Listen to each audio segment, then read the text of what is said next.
if there was a natural disaster that was imminent and it was headed our way and only a few people knew about it, how much do you think they'd tell us? They wouldn't. No. Yeah. I wouldn't say a goddamn thing because we would go crazy. We'd wind up looting all the Targets. That's right. Yeah. Target, First thing, Target would Walmart. be overrun. Target and Walmart. Smash I'm going it to the Kmart. ground. I'm going to last Kmart. Starbucks. Real quick, did you hear what Elon Musk said on the Full Send podcast a few months ago? What? So there's Full Send, the Nelk Boys, awesome guys, great podcast. Elon Musk was on there, it's like 4 months ago, has like 15 million views. It's a 3-hour podcast. And at 2 hours and like 53 minutes, they start talking about cataclysms and ice ages. And Elon Musk, this is out of all things that were discussed on the podcast, in my mind, the most interesting part of it all got zero coverage. It's like nobody talked about it, and it's because it's 2 hours and 50 minutes in. But Elon Musk says a couple things within just a few minutes. He says, if you want to go down a deep, deep rabbit hole, look into ice ages and how often they happen. He goes on to say that... Well, let's listen to this. Okay. Listen to If you read about ice ages. Yeah. Really? Like Yeah, what? deep rabbit hole on ice ages. What's so intriguing about him? The whole Earth has just been through like the whole Earth is just freezing. Like I said, there's deep rabbit hole on ice ages. Deep rabbit hole. Where should we There's go? so many. Wait, there's so many what? Wikipedia or Wikipedia. Encyclopedia Britannica. Give us like a little bit of a tidbit of it. Yeah, why do you love it? What I love it. I mean, I think it's just interesting So interesting. That's that crazy. that how much Earth's climate has changed, and even where the magnetically where the poles are has shifted over time. So, anyway, there's also been times where in the past where our galaxy has like collided with another galaxy. That probably threw things for a bit of a loop at the time. What, is there like a conspiracy when it comes to ice ages or anything like that? Or is Not really, no. Oh, okay. When was the last ice age? How long ago was that? Well, we're technically in sort of an ice age right now, although it depends on what you call an ice age. What happened to global warming? Wait, but yeah, how so? Like, what defines an ice age at that point? Global warming's Like I not said, like it's cool deep anymore. rabbit- Elon, is it? It's a deep rabbit hole. What do you do when you go down a deep rabbit hole, though? Is it YouTube videos, books, or how do you educate yourself on Like this? go all over Wikipedia? the internet and books and clicking around the internet, Googling Wikipedia, YouTube, whatever. So Twitter can be interesting. I think there was probably something significant that happened at the in the last ice age, because we don't see any evidence of writing.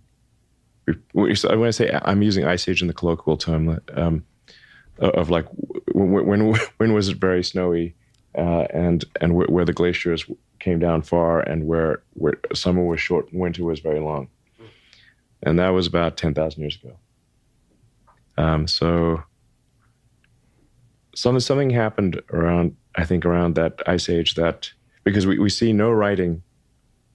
No writing before that ice age, and we start to see writing pop up in multiple places on Earth after that, after the most recent colloquially termed ice age. So, yeah. But like I said, there have been times when Earth has been extremely tropical and where it's been a snowball. But these tend to occur over very long periods of time. The global warming thing we're talking about here. That's about it. He knows. For such a unbelievably smart individual and as rich and powerful as he is, I look at these topics that we're into: cataclysms, Younger Dryas, lost ancient technology. Magnetic poles. That's the one thing. I would the like to dive scary into one. that. I watched a video on that this morning, the Adam and Eve video. Oh yeah, the Chan Thomas thing. Jesus Christ. That's an interesting one. And Is that how much of that is agreed upon? That there could be a time where the magnetic poles actually shift. So this is science. They say that the last one was like 778,000 years ago, and we're like something like 200,000 years overdue. But the Adam and Eve story, the theory of that is that it happens in cycles of 6,500 years, and that it's a 90-degree flip, but 6 days later, or on the seventh day, it corrects itself. The planet flips, not just correct. It's a planet flip 90-degree, and that because of it, the Earth essentially does a standstill. The sun will basically stay in the same spot, causing heating like we've never experienced, and that the wind and the waters continue with their momentum. Because essentially the wind travels at approximately 1,000 miles an hour at the equator. So the theory is that when that event happens, it's going to be cataclysmic. And here's the wild thing is that in that document, it says a continental-sized tsunami being 2 miles high.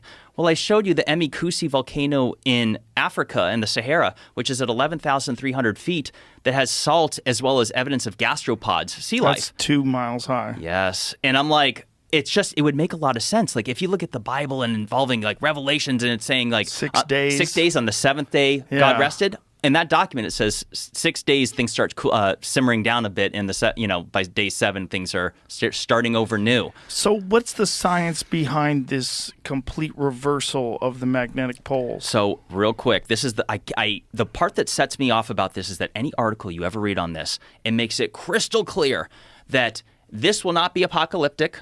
Maybe we'll potentially have some satellite communication issues that could affect our power grid and telecommunication systems, and that's going to be unfortunate. But don't worry, it's not a doomsday. I'm like, okay, first of all, if the grid goes down, that is doomsday.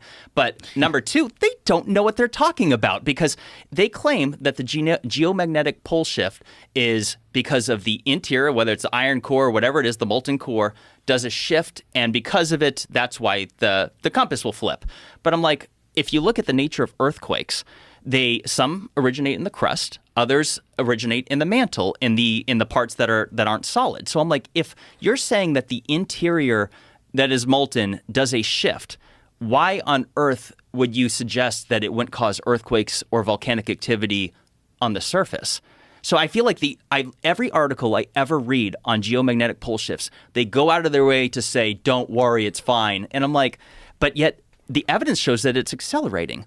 Back in just the 1990s, it was traveling, the North Pole was transitioning at 10 miles a year. Now it's at 40 or almost 40 miles. It's accelerating. And in the Adam and Eve story, it talks about, actually, no, not the Adam and Eve story. There was a documentary on Nova years ago that the evidence shows that when they've studied all the other volcanic rock, for prior known pole shifts, because keep in mind, there's hundreds that are known. This has happened throughout millions and millions of years. This is mainstream science. The poles do flip. But it's not that the Earth flips over. It's that the inside core does, and so your magnetic compass will flip. Like what causes it? So whatever that molten core is, it does a shift inside. It allegedly happens in cycles, and we're long overdue. And when it happens, the other theory is that the Earth's shields will be diminished